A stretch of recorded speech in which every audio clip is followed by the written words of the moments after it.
All right, we're doing something a little different on the Rubin Report today. For the past 2 years, we've sat down one-on-one to interview interesting, relevant people, finding out what they think and why they think it.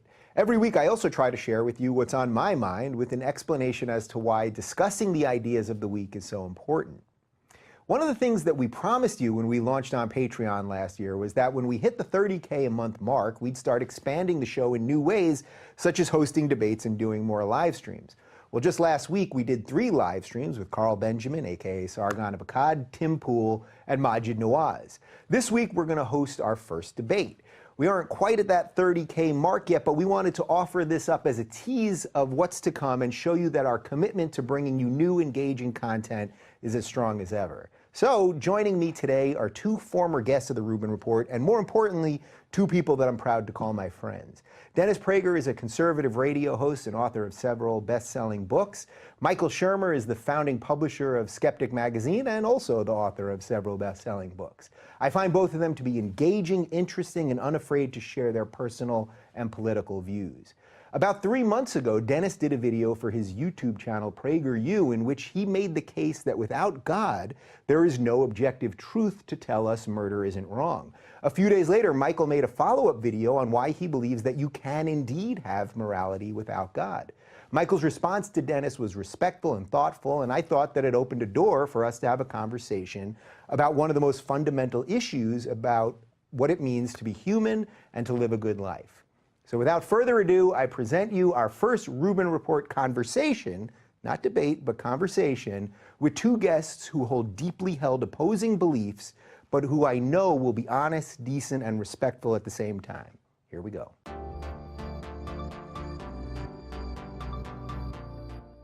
All right, guys, I'm thrilled to be doing this today because I am sitting here between 2 men that I totally respect, but more importantly, I consider friends, that I have broken bread with, that I have just spent time in the green room chatting with.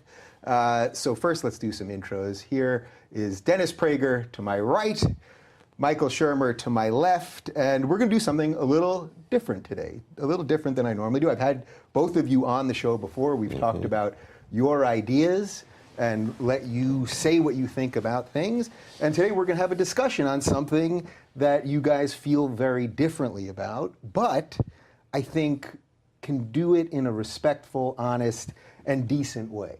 We're going to be talking about morality and God, something that both of you have written a lot about. You did a PragerU video about 3 months ago, and that's what sort of kicked off the idea for this conversation. And before we do anything, even about the video and even putting morality and God aside for a second, I thought we should start first by just 3 people sitting in a room that are okay disagreeing on some stuff. It has become incredibly rare. The idea that you guys have a totally different view on something that's really one of the most existential questions that there is. But we were all just hanging out there, and your wife's here, and my parents are out there, and everyone was chatting and laughing and having a good time. And this has become almost an endangered species of an idea. So let's just start there. Why do you think this has happened? I know the reason, but I'm afraid to say it because it will sound like I'm just a political advocate. But I have no choice. I believe that it is virtually entirely a product of the left. And I could prove it. I truly believe it's provable. I have an acronym, SIXHERB. Sexist, intolerant, xenophobic, homophobic, Islamophobic, racist, bigoted. If you differ with anyone from the New York Times, I'm not talking about crackpot left, normal left. If you differ with them, you are bad. You're not wrong. You are bad. And that's the origin. We don't have that. We do not have a SIXHERB. Conservatives don't have a list of adjectives that are comparable. And that's why I attribute it to the left. See how he buttered me up to start by going right to my wheelhouse. Now Dennis considers himself a conservative. You're sort of a libertarian, if we had to give you a label. The labels are always problematic because people have in their mind what they think that is. Like, oh, Ron Paul. No, wait a minute. I don't agree with everything. classical liberal I like, you know, Yeah. and I was glad to see you, kind of throw that back into the ring. That's a label we should all be using. I like that. Yeah, but what do you think has happened to conversation? I know both of you guys, by the way, you do actually do this. You debate people in a respectful way. I'm considering this more of a conversation Yeah, than a debate. yeah, I'm not scoring this thing at the end. Right, I'm not no, announcing. exactly, right. I'm not announcing a winner. But what do you think has happened to that? Because even debates these days with people that are pretty well known and you know, big authors and things have sort of devolved into, I think, what Dennis is talking about, where it's more personal attacks. What do you think happened? Yeah. Well, I think in part, I think Dennis is largely correct. It's more from the left than the right, certainly. And in the academy, I think it evolved from the 60s emphasis on the use of language and how certain words are toxic and cause people to think differently. And so you start for something like the N-word, let's stop using that, okay. And things like use his and her rather than always his. All right, you know, these are small things, but maybe that, you know, okay. So they kind of get you to kind of go along with some of that, you know, like I wrote about Sambos, you know, had the little black Sambos, and they had the images of the little black kid, and it's like, okay, that's no longer cool. And we've all kind of made that transition, and most of it's reasonable. But then you start, you know, cascading along the spectrum to like every word you say, every phrase, the way you turn it, microaggressions. You know, there's no evidence at all that microaggressions cause harm. There's not been a single study by a psychological scientist. I think ever there's done. been studies saying that it doesn't, actually. I think one even came out this week. That's right, yeah. So it just kind of caught on as an idea that's kind of a political movement idea that then got absorbed by the left. So the left's argument is that, okay, so if words matter, words can hurt, then all of a sudden words are violence, and therefore it's okay to commit violence against somebody who uses words. Wait a minute, when did that happen? Right, and this is this concept of punching Nazis, which I've been saying you cannot punch someone over an idea. Okay, so one other thing before we get into the meat of this. The crux of this is basically that you are a believer and that you are not a believer. So, well, that's not the crux, forgive me. But take it away. No, I don't think it is. Because I have debated atheists like at Oxford many years ago, and it's in print and it's on the internet, so one could see it. The professor, Jonathan Glover, who's an atheist and a professor of moral philosophy, then at Oxford, now at another British university, the first thing he said when we debated was, I agree with Mr. Prager, if there is no God, ethics are subjective. So, and there are people who believe in God who agree with Michael that it's whether or not there's a God is important, obviously, but still ethics are subjective no matter what. Or you can have objective ethics without God. So the fact that he's not a believer and I am a believer is not fully dispositive here. Okay, that's a fair critique, and you actually mentioned that in your video that you put up on PragerU. That's right. You say that exact thing. So okay, I'll rephrase it a little bit and just say you are a believer. And you are not a believer. Fair? Right. We're fair? Okay. Correct. So then I just want to ask one other thing, and then we're going to jump in. Were you always a believer, and where does that come from within you? Well, I was raised in a religious Jewish home, an Orthodox Jewish home. I didn't stay Orthodox, but I stayed religious. But ironically, and I do write about this elsewhere, you could, again, on the internet, how I found God at Columbia. The truth is, will sound odd, but the biggest single factor in moving me to believe in God has been the secular foolishness that has permeated our society. I was taught at Columbia, it's a prestigious place, by very bright, secular, often non-believers, and I was taught mostly nonsense. And I remember I went crazy thinking, why is there so much nonsense being taught at an Ivy League university by bright people? Then a phrase from the Bible came into my brain in Hebrew, and it's very well known to people who've studied the Bible. You will know the phrase certainly, and that is, wisdom begins with fear of God. And then I realized, wow, no God, no wisdom.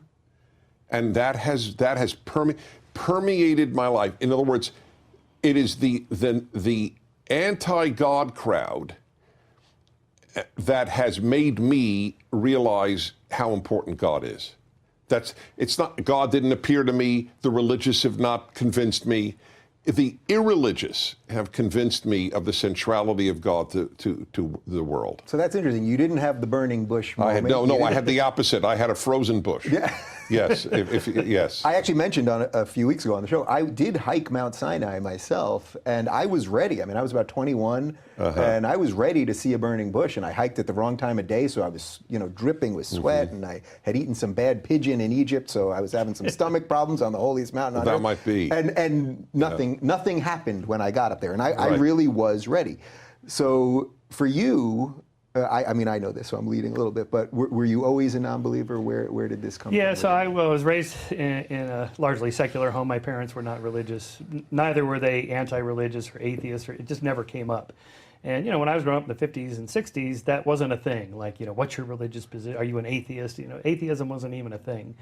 Really to be. So, but when I went to high school and then in college, the born-again movement was kind of taking off. So I became a born-again in high school in 1971. I went to Pepperdine University, which is a Church of Christ school, very conservative at the time, and I was pretty serious about it. I mean, I took all the Bible classes, the Old Testament, the New Testament, the life of Christ, the writings of C.S. Lewis. I've read everything he's written and so forth.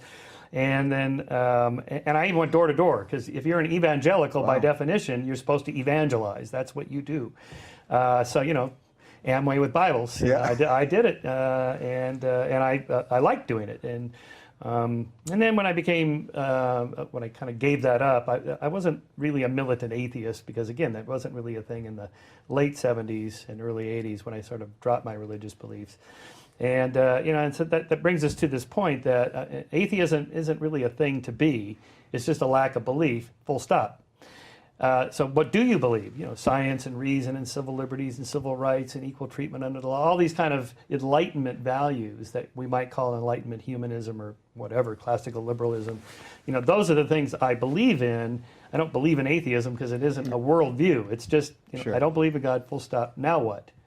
So then it becomes, okay, so are those values that you believe in, equal treatment under the law, women's rights, gay rights, civil liberties, right and wrong, is murder wrong? And so, yes, I believe they're real, and you believe they're real. So the question then is, well, what's the source? Right, and that basically brings us to you. Before that, you doing this video. Yeah. Yes, I have a question for you, and it's not a trick, nothing. I'm very curious. And I say I think you've heard my show on a few occasions. Yeah, and yes. I think he's been a guest on your show. Yes, absolutely. I listen to your show. No. Why not? I mean, why not listen to me, and why not have you on my show? Yes. Okay. So I now say, and I've written on this, the question I most want an answer to, or most curious to get an answer to from an atheist: do you hope you're right, or do you hope you're wrong? I don't really hope. I just sort of go along and just try to lead a good life. And right, I'm not hoping for anything, really. I mean, if it turned out there's a God. Yes. Would you be happy? I mean, there are undoubtedly people you love in your life. So if there is a God and the traditional belief there's an afterlife, you would reconnect. Sure, with I would be glad about that. Right. Of course. Okay, that's all. Okay. Let me tell you why I asked. If that was the reason, if that was the version that was real, you know what I mean? People. Well, if God is good, there's an afterlife. If God is an idiot, or God is cruel, or God doesn't give a damn about His creation, then there's no afterlife. But I make only two leaps of faith. It's all I make. That God exists, that God is the creator, and God is good. And if that's the case, then there's an afterlife. That's all. You can't have a good God and this totally unjust world be the only existence. That would be a cruel God. That's all. Or an indifferent And the God. only reason, by the way, I ask it is because, and I'm happy you did that, because I respect you, as you know. And I'm always puzzled if an atheist doesn't answer, well, of course it would be nice, or of course I'd like it. It doesn't undermine your position in the least. I think it gives you credibility. That, in other words, against your desire, nevertheless, your mind has reasoned out there is no God, which is fine. Isn't that completely consistent, though, with the things you believe? Because Yes. it's sort of that you have a curious mind. So if Yes. you found out at the end that it was a little different than perhaps you thought. I would be curious to know, how was it done? And what is it that actually happens? This is the subject of my next book, Heavens on Earth. So I talk about the idea of uploading the mind into a computer, copying all your memories, and you get to live forever. Or how is that different really from God pulling you up out of the grave? What's he pulling up? Because most religions believe, the body stays in the grave and the soul or the copy of you goes to heaven. Well, if it's a copy of me, then it's not really me. And so what's actually going on there? I'd be curious to know how that works, if that's the case. And also, I do have some issues about heaven, though. I mean, is it boring? I mean, eternity is a long time, especially near the end, as somebody said. As Hitch famously said, heaven would be like celestial North Korea. I don't want a dictator that knows every one of my thoughts. So this can't be, I'm thinking of it as a human, that can't be what heaven would be like. So I don't actually even know, Dennis, what we're talking about. Right, I don't either. Yeah. I only know that a good God figures out how to undo the terrible injustice of this life. That's it. I'm curious, I wasn't planning on even asking this, but would you both concede that the other one could be right? Of course he could be right. Yeah. Obviously. I would only say intellectually, this has obviously nothing to do with Michael, whom I have great respect for. Intellectually, I respect agnosticism more than atheism. The certitude that implies, I don't intellectually quite understand. It's like, I don't understand a believer who never has doubts. Mm-hmm.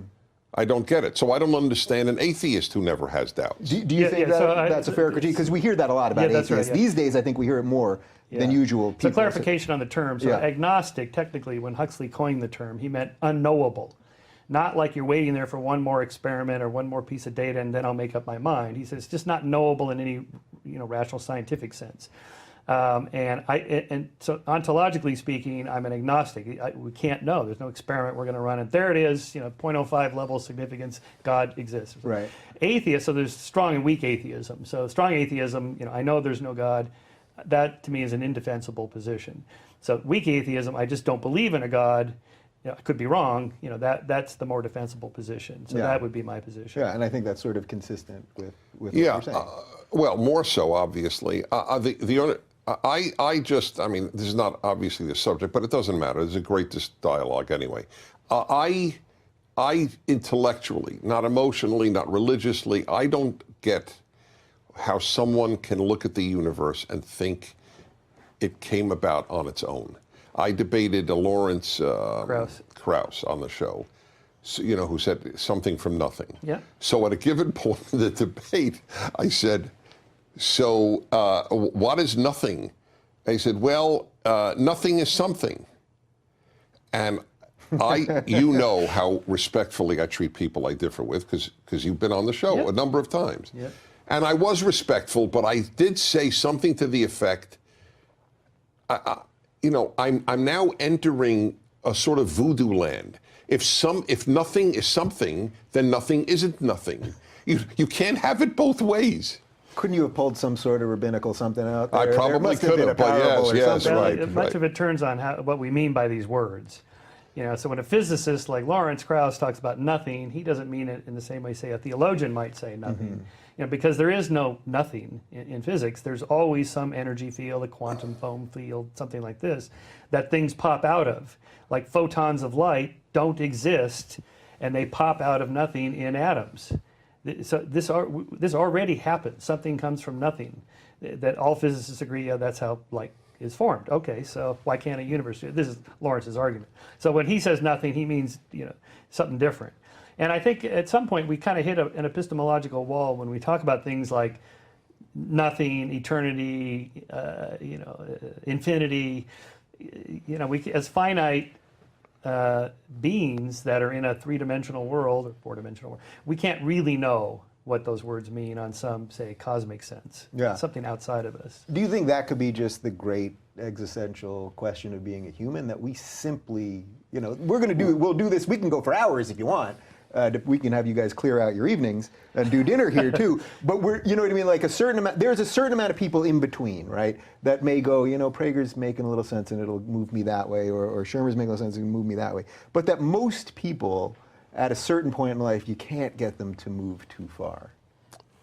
Right. That's why I fully admit I don't quite understand seeing the universe and concluding that on rational grounds, just rational, logical grounds, this all came from nothing, and that all the design I see implies no designer. I debated the head of American Atheists. They were a wonderful group, by the way.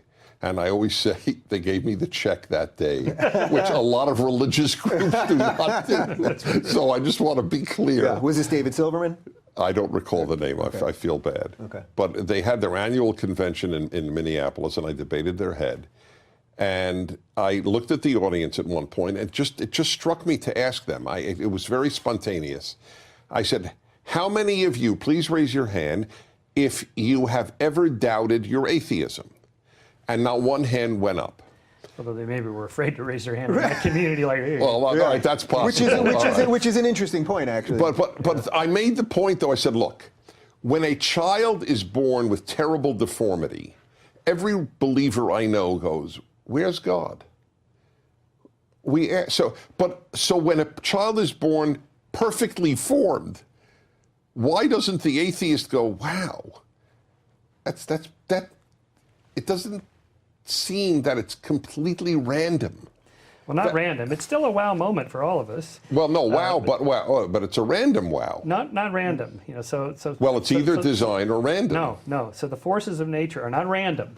The emergent property of complexity comes from simplicity by the laws of nature themselves. It's built into the system. Now you can ask, well, where are the laws of nature? Yes, well, I would ask. Yes, I do ask that. But you still have the same problem with the infinite regress argument. So if you say, well, God did it, well, where did God come from? Well, God is that which does not need to be created. Well, why can't the universe be that which does not need to be created? Because the universe is physical and God is metaphysical. Well, but there could be a pre-existing state. Again, we can only push back so far to the well, you can only push back so far within the physical universe. That's right. But the idea that something outside of the physical realm made the physical realm is more coherent to me than the physical realm made itself. Well, but there could be multiple universes. Okay, that's the latest. Okay, that's where you lose me. Well, where the Dave Rubin show is happening, just like this, because there's an infinite number of universes. Well, no, not that kind of multiple universe. Not a better show than this. Am I better in another universe? That would be nice. That's a toughie. That's a toughie. But so that argument to you, that's the same thing as the Krauss argument, right? You mean the multiple universe? Yeah. The multiple universe is a cop-out. No. Because he knows better than I, because he knows more science than I. You cannot possibly ever, it's not possible for us to have contact or prove another universe. So it's a statement made that has less argument for it than the belief in God. Yeah. Well, I don't think you said it was provable. But no, he didn't say it. But even offering it as an argument, if that's your argument, then I have a good sound argument. Okay, so that's not quite the argument. So first of all, dispense with the multiple universes where we're sitting here in another studio somewhere. Yeah. I don't go for that. Okay, but the idea that there could be an eternal sequence or cycles of universes, kind of a Buddhist sort of thing or Hindu sort of thing, or all the way up to there's a half a dozen of these physical theories that are put forth by physicists. They're not like, oh, I'm an atheist, so I got to come up with something. That's not what they're doing. They're making predictions based on the mathematical principles of the universe and how these laws of nature could come about and so on. They may all be wrong. They may never even be tested. We don't know. And that's perfectly okay in science to throw those kinds of things out there and see what happens. Maybe the gravitational wave research now, that's all the thing, that may be able to detect colliding universes from, that cause these gravity waves to trigger. Something like that is possible, not now, but that could make it testable. At the moment, it's not testable. So both of us end up at an epistemological wall where we can't go any further. And then now we're just using words. Well, God is that which does not need to be created and is outside of space and time. Okay, these are just words we're using. You don't know that. No, I don't know that, but it makes sure. more sense than the physical world and everything in it. You and I both love music, so there is no point. Bach, who I'm sure you adore, Bach, essentially the father of Western classical This may music. be the best argument for God's existence, by the way, is Bach. Yes, yeah, that's why I'm using him. And Sophie Mutter playing the violin. Okay, And, so right, and he wrote on every one of his manuscripts for the greater glory of God. So you hear this stuff, so we've gone from photons to Bach, and that's designed, but there's no designer. Why that strikes you as more logical is my puzzle. Well, okay, so the derivative of complex ideas from simpler ideas and from big brains from smaller brains, we can see the gradation in evolution. So the chimp can't do Bach. The dog can't do Bach, or morality for that matter. So the reason we're different than, say, lions killing something, and why we would call it murder and the lion wouldn't, is because we have brains big enough capable of conceiving of morality, music, mathematics, logic, poetry, and so on. And that is special. Wherever the source is, we all recognize it as being transcendently special.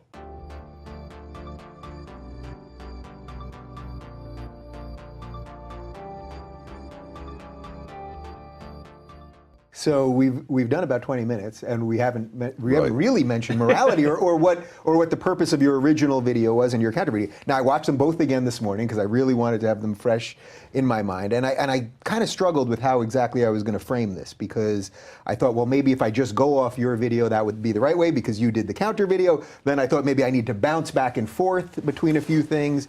So I'm going to bounce around. I have a feeling that I've got two people of intellect that can follow me here. So one of the things that you talked about, so let's shift this into morality, God, and murder. So you talk about scientific facts versus moral facts. And I think people can probably figure out what that means, but can you just explain that concept again? Well, I think everyone can understand, and I'm not saying this in a condescending way, that if you don't agree with me, you're not on my level of understanding, but I think it's axiomatic that you can't learn morality from nature.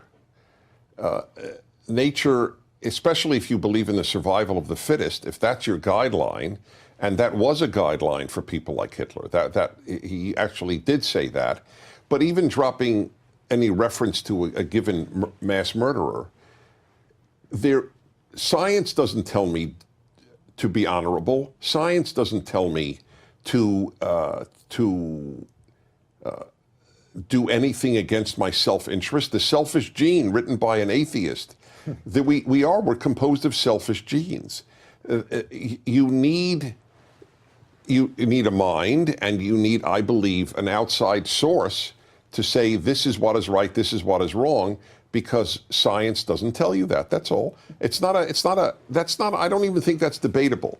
How do I know not to steal because of atoms or biology? I don't think you do. Well, your moral conscience tells you that. And where did that come from? Okay, so let's pull back for a second. So your video opened up, is murder wrong? Okay, what is murder? Let's define some terms here to get us some clarification. Murder is the wrongful killing of one human by another. So it's like asking, is wrong wrong? Yes, it's right there in the word. So maybe we mean, is killing wrong? No, we meant is murder. I meant is murder wrong. Well, by definition, it's wrong. Yes, by definition. Right. But that's not the issue. My video is not is why is murder wrong, not whether it is wrong. Yeah. Why is it wrong? Yeah. Why is it wrong? Because we've defined it that way. Okay, but so that's my argument. Yes, but my argument is that's the whole point. If we've defined it that way, then we are God, and we could say murder blacks, murder Jews, murder gays, right? No, no, because of, okay, so two things. One, first of all, if you say that, well, it's God that told us that it's wrong. Yeah. All right, so first of all, did God have reasons for why murder is wrong, or is he just randomly declaring this and that wrong or right? My guess is you'd say he had reasons. And so the question is, what are those reasons, and why not skip the divine middleman and just base our moral reasoning on those reasons that we too can come up with? Moral reasoning, because I wish it worked. Because my bottom line is, I just want people to do good. Yes. If atheists, okay. I'm much closer to a good atheist than a bad religious person. So my bottom line is goodness. But I realized at a very young age that reason doesn't take me to goodness. Reason is a tool. Reason is a hammer. Hammers build hospitals, and hammers build torture chambers. Yes. So reason is great, but it doesn't give you the goal. Reason gives you the means. Okay, but to pull back, how do you know that murder is wrong from the divine command theory, your perspective? I mean, you said you don't talk to God, you're not... Right, I believe in revelation. I do believe the Ten Commandments were revealed. Okay, so again, as you know, Plato refuted this argument 2,500 years ago. If God is just declaring things randomly, then if he didn't say murder was wrong, would that make it okay? Well, to be consistent, it would be, but he didn't do that, so it's irrelevant. It's like there's an old Yiddish saying: "If my grandmother had balls, she'd be my grandfather." Yes, yes. Right. Okay, so this is not an if that matters. It turns out that moral reasoning and what God is dictating seem to coincide very often. But that's not the issue. Remember, my issue is beyond what we're speaking about.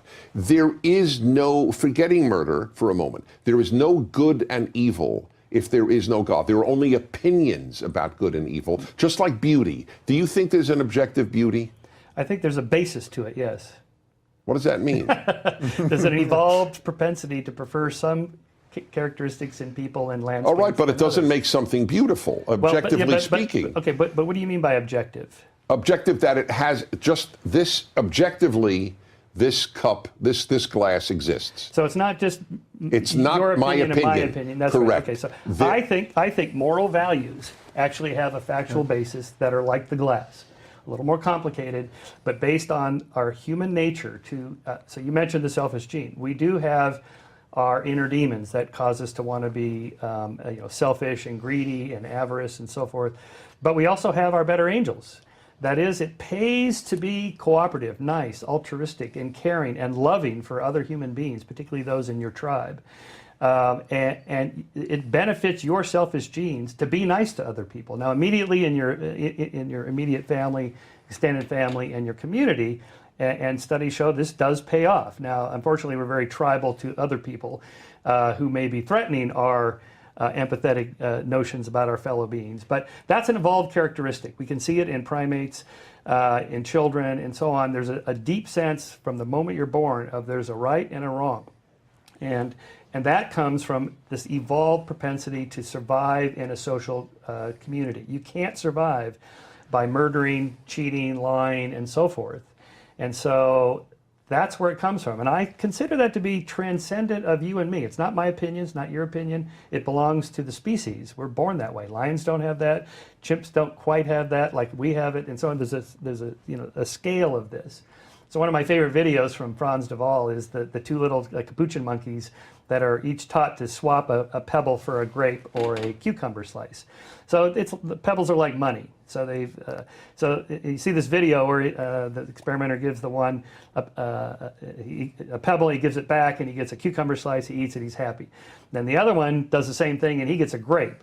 Now, they like grapes better than cucumbers, because who doesn't? And so the other one, the first one, sees that. He goes, oh, boy, I'm going to get a grape. And he runs and gets his pebble, and he puts the pebble, and the experimenter gives a cucumber slice, and he's like, and you see him, and he throws it at the experimenter, and he's pounding on the cage. He's rattling the cage wall. He is pissed because that guy got something I didn't get. That was not right. I did the same amount of work that he did, and he got something. So you can see that sense. They don't have language. They can't call it anything, but they have a sense of wrong. I was wrong. That was not fair. Okay, so let me respond. Yeah. That experiment does not show what you just said.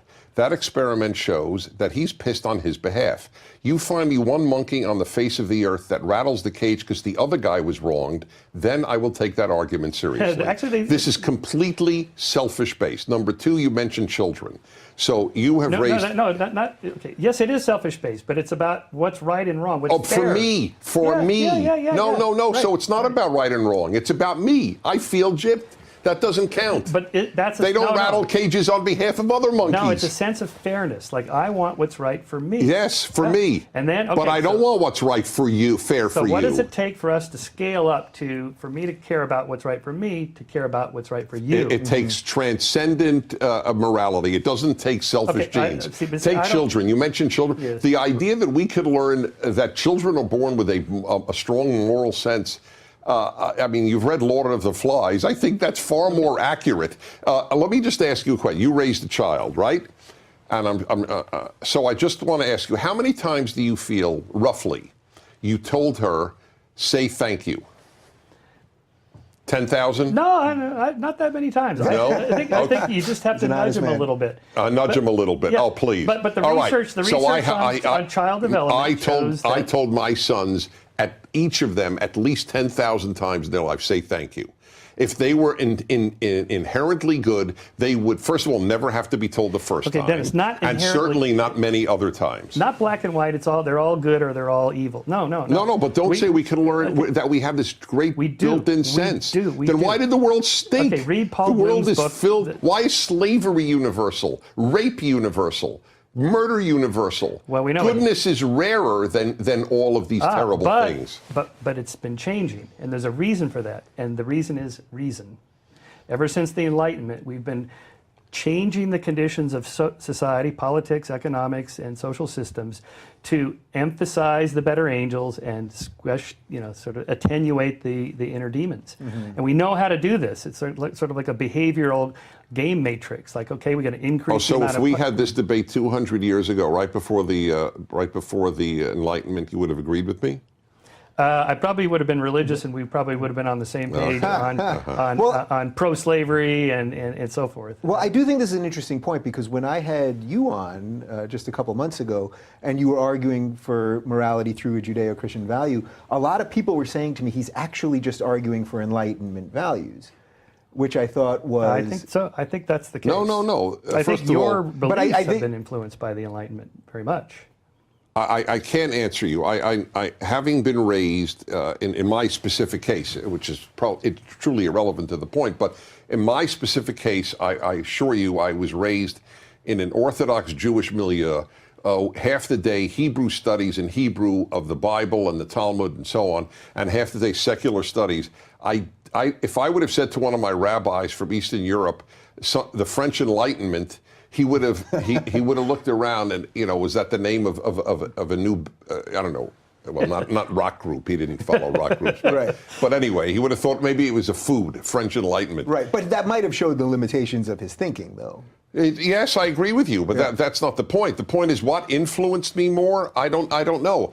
I believe that God wanting to me good, God demands that I be good, is the single most animating thing in my life. And I want it to be the most animating thing in everybody's life. I don't trust people who listen to their inner voice. A handful of occasions it will work. For the vast majority of people, the inner voice will be, if a young man can get away with grabbing a woman, the inner voice will be dwarfed by his testosterone. So, all right, so that it's a good segue to two things. So first, I just want to jump back to the monkey example here for a second. Because do you think it's possible that if they kept doing that experiment over time, the monkey who was seeing his friend be wronged would eventually start protesting on behalf of the monkey? Because I think that would strengthen that argument. I don't know that they... Okay, so Franz de Waal's research shows that you can nudge it in that direction. Not very far. So he does research with elephants and other mammals, and you can get them to. You can see that they start to care for the other individual if they're being harmed, like they're getting electric shocks. If they do something that sacrifices themselves to stop the electric shock. Right, but you use the grape and the cucumber. The day a monkey starts rattling the cage because his friend got a cucumber, not a grape, I will be impressed. Yes, okay. Well, okay. So, and then also read Paul Bloom's book, Just Babies. So they show that, like these little things with the infants, they can't speak yet. Okay, so but they're doing these little puppet things, and they have a puppet show where the one puppet is trying to push this ball up a ramp, and another puppet comes in and pushes him back down, and he fails, or the other one, the other puppet comes up and helps him, right? So then they show the babies, they get to pick which puppet they like the most, and they always like the one that helped. Right. And so Bloom's got these great videos where you can see a lot of times these little babies will reach out and slap the bad puppet. You know, it's like that puppet was bad. So this is at like 6 months, a year old, year and a half. They already have a sense of that's right and that's wrong. Helping is good, harming is not good. Okay. Now, so we don't need to go from there to say, well, then how do you explain evil? It's in there. We have inner demons. We also have better. Right, and angels. I think that's true. I think that there are good sides. Now, you might to say, well, human God nature. put it in there, but to get back to my earlier point, how do you know? So you said Revelation, but you mean the Bible, the Old Testament. Okay, so but other religious leaders, like the leader of ISIS, Baghdadi. So he says, I get revelation from God. I know what's right and wrong. Right. So I have an Yeah. answer to Okay, that. yeah. I have an answer, and I'm curious to hear your answer. Because I've heard this a lot, and it's a plausible argument. How do you know which God, for example? Okay, if I came along and I developed a brown bubbly drink and said this is Coca-Cola, and you would say, well, there really is a real Coca-Cola. You are making up something new, well beyond, chronologically, the original Coca-Cola. It's your recipe. It doesn't taste like it. It doesn't look like it. And you don't have the same ingredients, but you're calling it Coca-Cola. God was introduced to humanity by the Old Testament. That everybody acknowledges. All right? That's the God I'm talking about. If there are variations on that theme, that's their business. There is a Coca-Cola. And I'm talking about Coca-Cola. I'm talking about the God given to humanity through the Old Testament. That God gave the Ten Commandments, in my view, and that made murder absolutely wrong, not dependent upon personal or societal opinion. So what about right before that happened? Right before that happened, there were people who thought... 2 days before, there were a lot of people who thought murder was wrong. Of course that's true. But it wasn't objectively wrong. It was subjectively wrong. And there's a big difference. I am now telling you, God says, that that killing wrongly is absolutely wrong. There is an objective morality here. Which commandment are you talking about here? The 6th. So this is thou shalt not kill. No, murder. The Hebrew and the English are murder, not kill. Okay, so but again, back to my original point. By definition, it's wrong. I know that. We're really talking about killing. But wrongful killing. Right, wrongful killing. But some killing is okay. Of course it is. Yes, of course that's true. Right. Some sex is okay. Some sex is rape. Right. That's true about every action.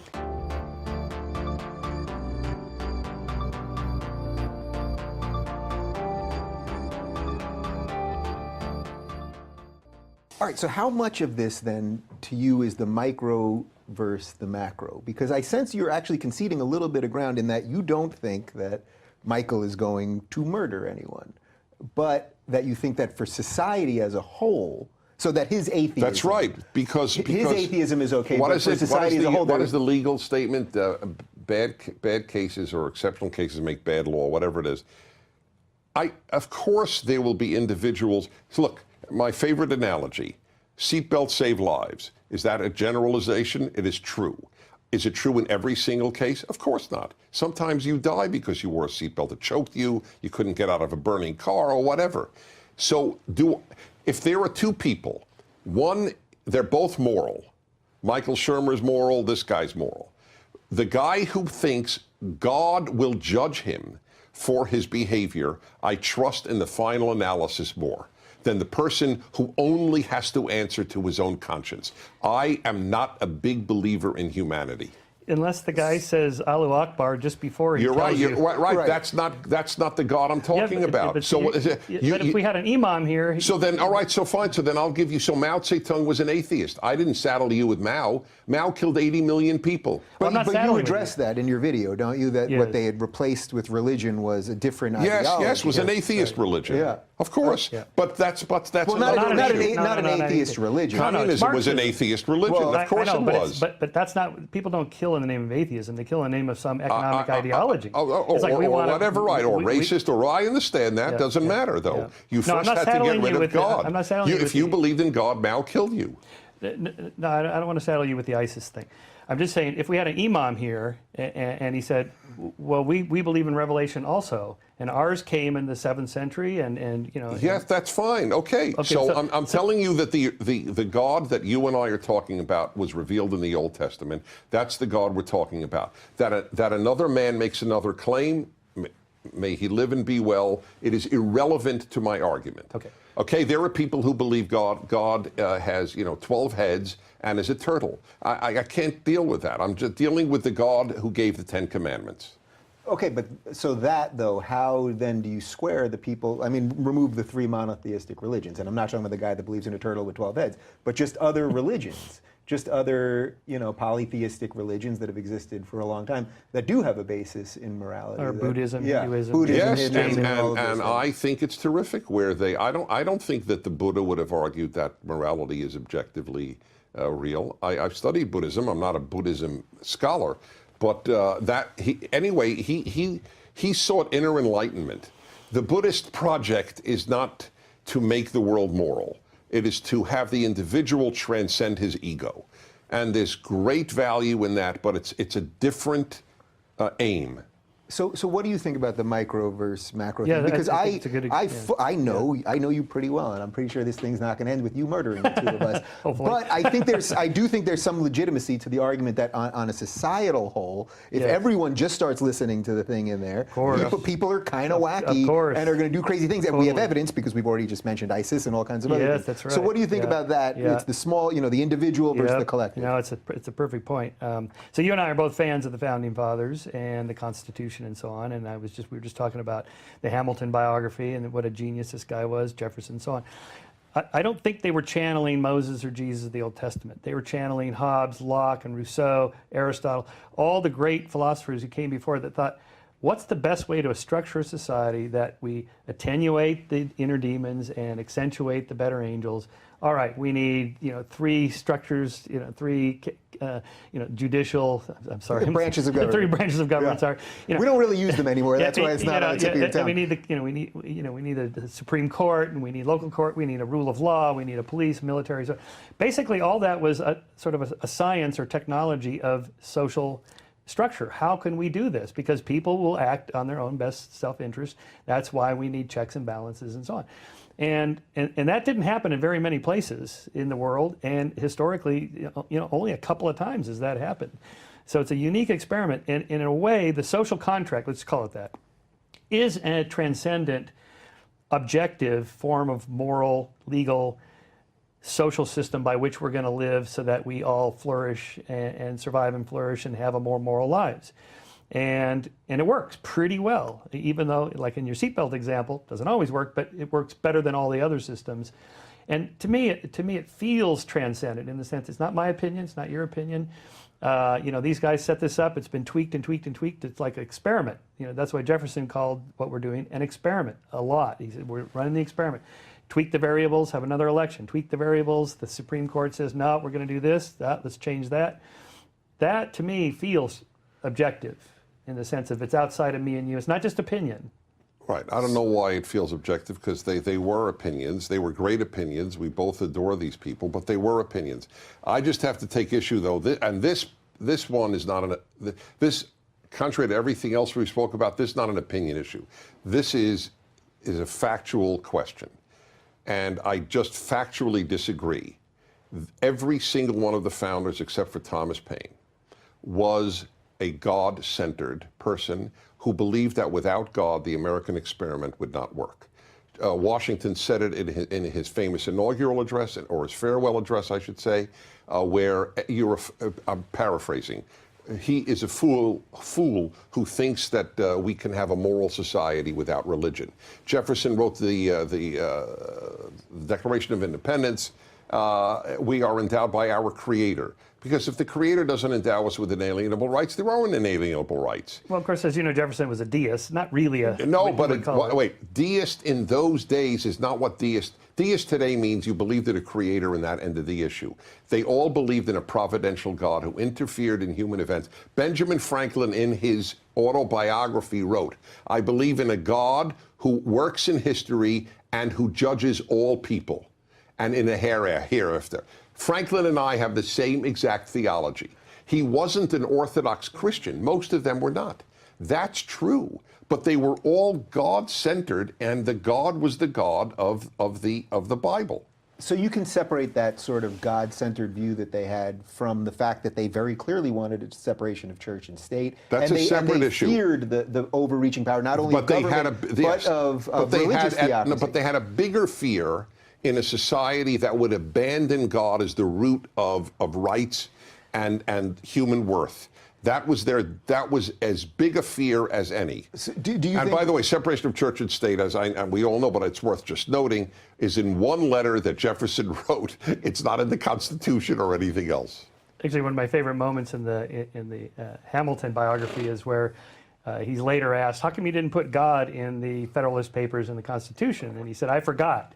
And then turn out the biographer goes, "This from a man who never forgot anything. He didn't forget it." Because it's not an argument. You can't make an argument to your fellow politicians or whatever you're trying to campaign. It was the supposition of the founders that people would believe that rights came from religion and that the Bible would be the moral educative tool of their children. Lincoln rarely went to church, had a Bible on his nightstand, and everyone says he read it every day. Well, why do you think they put in endowed by our Creator then? Do you think it was just sort of a linguistic trick in a way to... I think it's language they put in just to kind of reinforce the point, like putting in God we trust on the money, which was done in the 50s to counter the atheism of communism.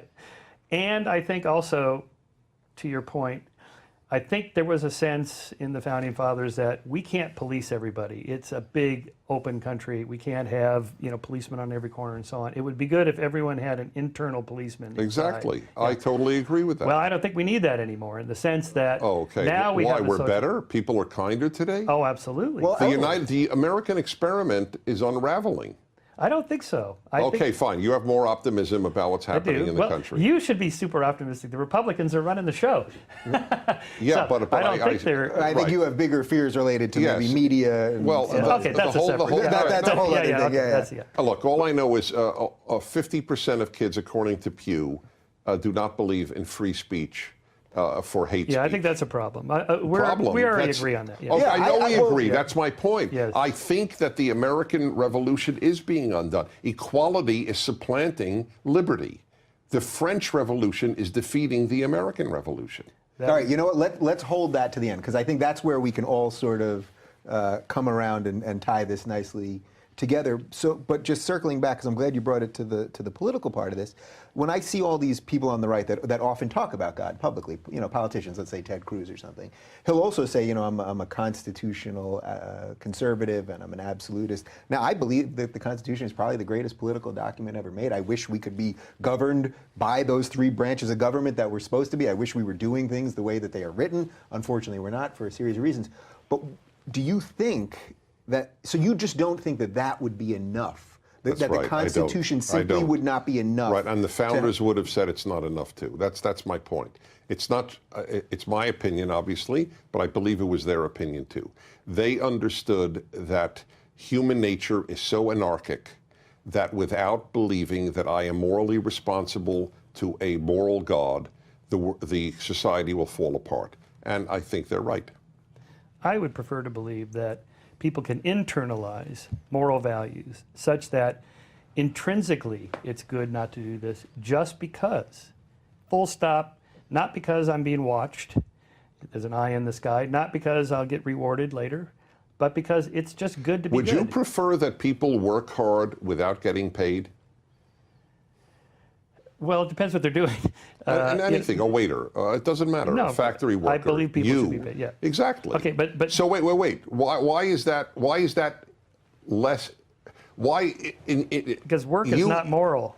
Work is not morality. It's a different, it's not that it's a different realm of behavior. I'll never forget, it made a big impact on me. Before I got married at 32, so my whole 20s I was a bachelor, and I knew nothing about marriage, because nobody knows anything about marriage till you get married. And so I talked to married men. I had a friend who was a married guy. So he's a good-looking guy. He was an ex-Marine. He's an intelligent guy.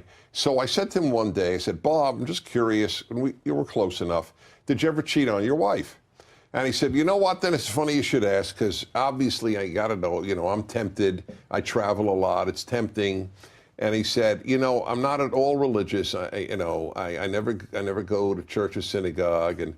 But I got to tell you, I know this is going to sound funny, you're going to laugh at me, but I really do believe God is watching, and he said, do not commit adultery. I think that forgive me for being as crass as it sounds, between the penis and the conscience, the penis will usually win. And having God say, control your organ is more powerful. I used to be in a band in Brooklyn called Between the Penis and the Conscience. Were you? It was a hipster band. I in knew East that, Village. and I was making an allusion. It wasn't it. Yeah. But so jumping from that, so you basically, because you believe that eventually we'll self-regulate ourselves into some goodness, sort of. You think we could have the laws of the land that we have right now, and we simply don't need even if the founding fathers had some God-centric view. Regardless of what the founding fathers, we've already been doing this for centuries. The whole structure, the whole sort of moral progress of Western civilization that I have written about, Steve Pinker has written about, and so on, comes about from this idea that we can actually set up political and economic and social systems in a way it nudges people toward being better. And they are. Do you think Europe is committing suicide? This has nothing to do with the God or anything. I'm just curious. You mean because of the immigrant issue? Yes, and because it no longer believes in itself. Yes, because all right, so that European countries are based on this enlightened humanism. And the godless universe ceases to believe in itself. The Western world... No, but the problem is these super religious immigrants that are from Islam. The problem is the secularism... allowing them to come in, yes. Not only allowing them to come in. They don't believe in anything anymore. They believe in vacation time, in maternity leave, higher wages. That's what they believe. It's all material. Well, I think you may also mean that they don't believe in the goodness of the society. Right, exactly. Which you would argue comes from God. I argue that a will to live, even to make babies, the religious affluent have far more babies than the secular affluent. There is a massive, this is why I said earlier, I came to God most particularly because I saw the alternative doesn't work. The godless world being created in Western Europe is dissipating. The countries are literally disappearing. People don't even have the will to marry, or the will to have babies, or the will to preserve Britain, or Germany, or France. That's a loss. So that's why I think the micro-macro thing is the most interesting part of this conversation. Because again, I don't think you think that Michael can't, in and of himself, and with all your friends and family, live a perfectly moral life. But do you think there is something to that? Because we are watching Europe slowly crumble, and I don't think anyone knows exactly why. I think that is ultimately the reason. That's why I think the universities have crumbled. Godless is wisdomless. On an optimistic side, I know a lot of Germans now because my wife's from Cologne, and they're not just sitting around going, "How can we get more welfare and make more babies and get more food stamps?" That's not what what they vote for. They go to work like the rest of us do. Yeah, but that is what they sit around thinking. I just had a German medical student live with us for 6 months. He described a Germany that I assumed, and it's not just Germany, it could be Belgium, it's irrelevant. That's what the materialist secular mind thinks about, is material. It makes perfect sense. It is now in the European Constitution, I believe, how much vacation time it is now a human right to travel. But they didn't even mention in the European Constitution that Christianity had formed Europe. I'm a Jew saying this, but I care about truth. Christianity made Europe. Without Christianity, you lose Europe. That's just the way it is. But there's so you're picking certain countries that maybe Christianity had positive development. Most Christian nations, like all the Catholic nations in South America and so on, they didn't develop all those civil rights and equal treatment for women and so on. Right, I'm talking about Western Europe. Yeah, so what's the difference? So it's not religion, it's something else that's going on there. Well, and my argument is that it's these it's Enlightenment. right religion. It's good religion. No, no, there's it's- bad religion and there's good religion. It's Christianity. There's a little trapdoor you're giving It's there. not a though, trap no? door. Of course it's true. How could I argue otherwise? He would argue there's good atheism and bad atheism. There's good secular and bad secular. It's just, why can't we be allowed that truth? There are people who get it wrong. There are people who do not emphasize the Ten Commandments. They emphasize 55 other things and they call themselves religious. What am I going to do? I'm unhappy about them. But how do you know which is the better religion or the less good religion? What's the criteria of judgment? The same criteria that you would offer. I want to see your fruits. Yes. That's the only thing that Right. matters. So- Right. And the fruits of secular Europe is no more Europe. But see, I don't think it's the secular part. I think there's other factors going on. Okay, all right, that's a fair Historically. difference of opinion. Since the Second World War, they've had a rather different history from before, for obvious reasons. Yeah, trying but to do they're something killing different. each other less. Yes, well, they had to do something to stop the. No, I agree so with we that. know, Yeah. 1940. European. Right, so they gave up. They threw the baby out with the bathwater. They threw out nationalism and religion. But so to sort of pull back a little bit, again, we're talking about what criteria are we using to judge right and wrong? Okay, so when you say, well, it's religion, Christianity, and I point out, well, what about all those Catholic countries? That's the wrong, that's not. No. First of all, I mean, when all is said and done, if I had to compare the Catholic Uruguay to pre-Catholic Uruguay, I'll take Catholic Uruguay. You have to believe there, or take the Mayans. I think you believe that in Mexico it was a step up for Mexicans to Catholicism from Mayanism. Maybe. Maybe. All right. Yeah, all right. You're So laughing, all right. let's try. All right. So let's get out of sort of the real world politic of this, and we'll go a little to a slightly higher dimension here, if we can, for a moment. So if God handed us these Ten Commandments and made all these strong arguments, wouldn't there just be less pain? I mean, I know this is sort of an easy one, and you've written some books on this kind of thing, and as have Michael, but wouldn't there just be less? It seems like there's plenty of religious people that do all sorts of bad things in the name of religion. It shows you the power. You're right. But I don't know anybody who's done bad things in the name of the Ten Commandments, which is where I really focus much of my religious belief on. But yes, look, that is why I don't want to get in, I don't want to bore everybody, but that is why there is only one of the Ten Commandments that God says he will not forgive, and that is doing evil in his name. People call it taking God's name in vain, but that's what it really means. The Hebrew is do not carry, not do not take. Because of exactly your questions and your points. Nothing ruins the possibility of God-based ethics as much as people who do unethical in the name of God. Do you know that this is unreported much. There are more atheist kids in Iran today than in the history of the Muslim world. The Ayatollahs are creating more atheists than every atheist activist on steroids. Okay, and good. it makes perfect sense. And you would argue that's a beautiful thing. Between a secular Iranian and an Ayatollah Iranian, I'll take the secular any day. Right. I told you the fruits what matter to me. You're fruit oriented. I'm fruit oriented. What is the tree producing? I'm saying a godless tree will ultimately not produce a good world.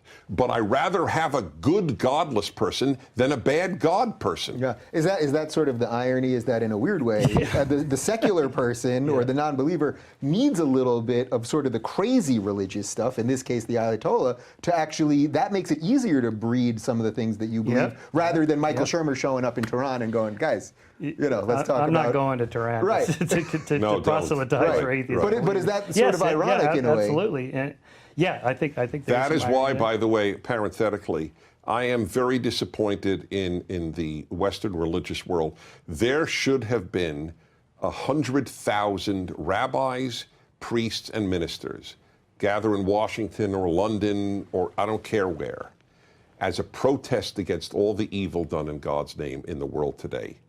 They have sat on the sidelines, intimidated by the New York Times, which would call them Islamophobic. They have more fear of the New York Times than fear of God. I would say that as a general assessment of most religious people, Jew and Christian, in the world today. Maybe we should organize a joint atheism, secularism. We should. Yeah. And protest that is exactly right. And I don't care if somebody calls it. We're not Yes. Islamophobes. Yeah. No. We're evil. We're evil phobes. phobes. Yeah. That's my man. So I'm glad we got there because, look, we could do this for hours and hours. We've done about an hour already. Right. So first off, before I kind of get us toward the final part, did we miss any? I know we could dissect each video perfectly, it was exactly what I imagined. It was a wonderful discussion. Is there anything you want to club them over the head with that I might have missed here? No, I mean, these are the great issues of all time. Yeah. And the fact that they're not ultimately resolvable, I think, hints at how difficult they are in terms, the big questions: is there a God? Free will, determinism, moral right and wrong, good and evil. The fact that we don't have universal agreement on it, like a law of physics that you can measure everywhere, tells us these are hard problems. Which is why the only way to figure out what to do is to talk to other people, especially those who don't agree with you. Because if you're in the echo chamber, you're only going to hear what you're just wasting your time. So how do we put that into practice? Because I try to talk to people from all over the political map, and I have two people who view perhaps the biggest issue of all time in a very different way, and I have equal respect for both of you. And the question I get from people all the time is, well, what do we do now? Because I do think people think, as you said, Western Europe is crumbling. I think people think the underpinnings of America for a zillion reasons. They are. That's for the people that fear Trump, the people that fear the media, whatever corner you're in. Right. But here we've had The fear of Trump is irrational, okay? It's just irrational. We're not here for politics, but you raised it. I just want to say, you didn't have to vote for him, you don't have to support him.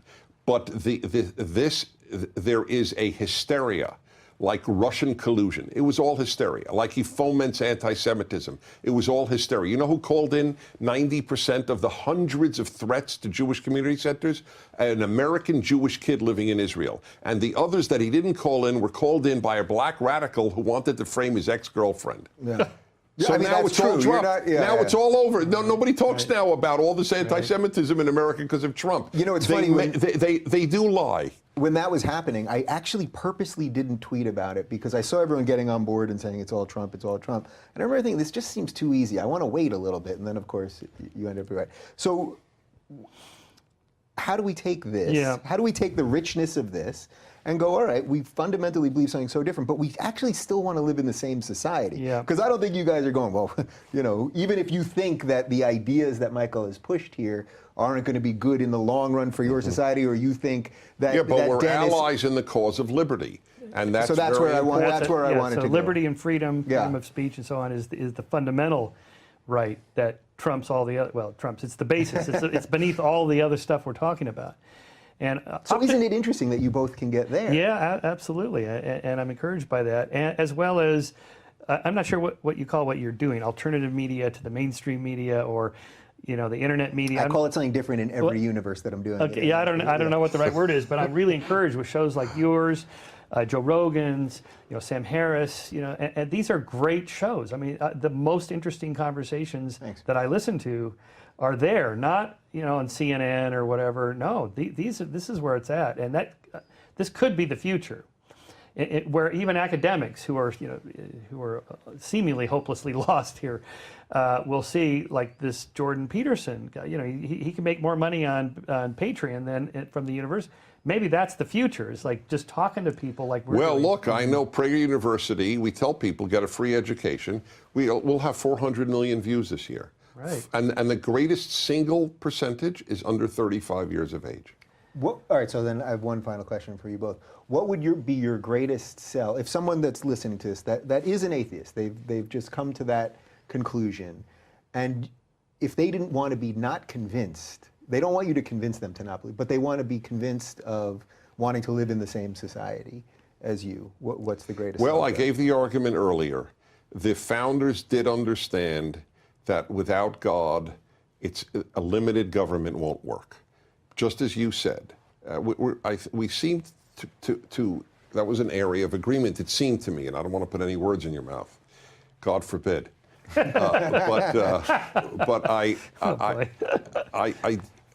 They understood if people feel morally accountable to God, then we don't need a lot of police. We don't need a big government.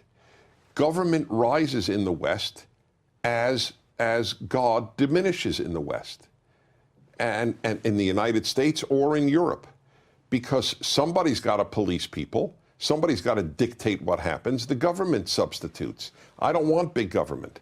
And the American dream was to have limited government so that we're free, but ultimately morally answerable to the God of the Ten Commandments. See, that's clever because he's playing to the classical liberal small government Yes, people well, here. I But agree, what yes. would you be your sell job for the person that's a believer Yeah. that's watching this, Yeah. but you want to live in that same society? Yeah. Well, I think Dr. King had it right. The arc of the moral universe is long, but it bends towards justice. I think the origin of the bending force has been this inculcating in all of our thinking to make it our second nature, to be good for goodness sake, full stop.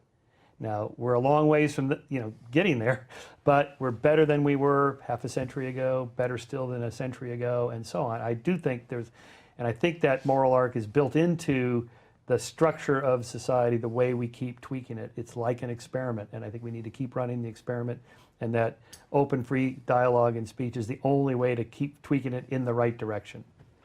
Well, this has been an absolute pleasure for me. So For us, I too. hope you guys have enjoyed it. Totally. And you both agreed. It took us a while to get the schedules lined up because you guys are busy.